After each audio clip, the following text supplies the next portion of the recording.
بسم الله الرحمن الرحيم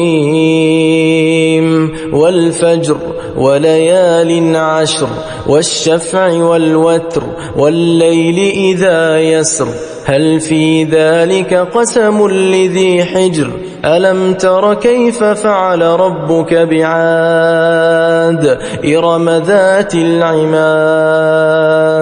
التي لم يخلق مثلها في البلاد وثمود الذين جابوا الصخر بالواد وفرعون ذي الأوتاد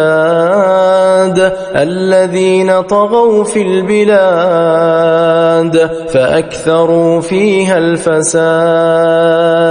فصب عليهم ربك سوط عذاب إن ربك لبالمرصاد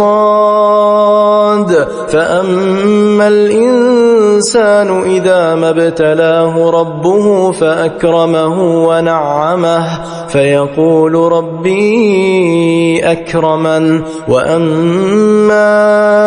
إذا ما ابتلاه فقدر عليه رزقه فيقول ربي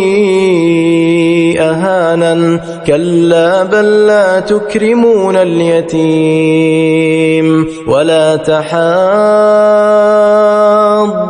على طعام المسكين وتأكلون التراث أكلا لما وتحبون المال حبا جما كلا إذا دكت الأرض دكا دكا وجاء ربك والملك صفا صفا وجيء يومئذ بجهنم يومئذ يتذكر الإنسان وأنى له الذكرى يقول يا ليتني قدمت لحياتي فيومئذ لا يعذب عذابه أحد ولا يوثق وثاقه أحد يا أيتها النفس المطمئنة ارجعي إلى ربك راضية